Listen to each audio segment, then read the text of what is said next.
दिल्ली।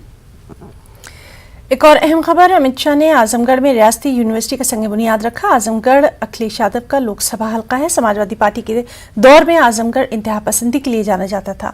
इस मौके पर अमित शाह ने कहा कि अब आजमगढ़ तालीम के लिए जाना जाएगा। उन्होंने ये भी कहा कि योगी हुकूमत की क़यादत में आजमगढ़ बदल रहा है।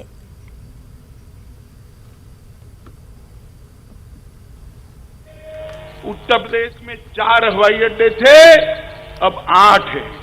आधे अधूरे 2 एक्सप्रेसवे थे, 5 नए बन चुके हैं।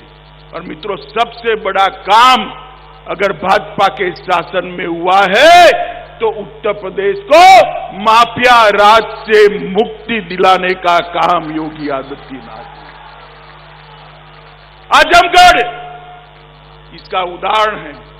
कैराना से लोग पलायन कर रहे थे, बच्चियों की उच्च शिक्षा नहीं हो पाती थी। आज मैं गर्व के साथ पूरे देश भर के अंदर कहता हूं कि माफिया उत्तर प्रदेश छोड़कर चले गए हैं। यहां माफिया का राज नहीं है, कानून का राज। हजारों एकड़ सरकारी भूमि माफिया हजम कर बैठ गए थे। योगी जी ने कठोरता के साथ इसको खाली कराकर वो भूमि को विकास के काम में लगाने का काम किया है। ये लोग उत्तर प्रदेश का भला नहीं करते। जात पात में बांटना, दंगे कराना, तुष्टीकरण करना और वोट बैंक की राजनीति को आगे बढ़ाना। जैसे ही चुनाव आया है, अखिलेश जी को जिन्ना बहुत महान दिखने लगे हैं। मैं इतनी बड़ी भीड़ में बहुत सारे माइनॉरिटी के भाई बहन बैठे हैं, कोई आदमी ऐसा है जिसको जिन्ना में महान व्यक्ति की नजर आती है? कोई है?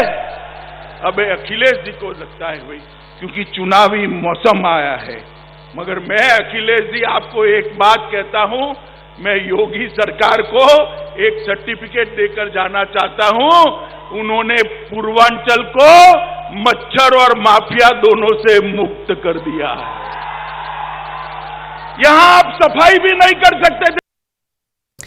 पीडीपी सरबराह महबूबा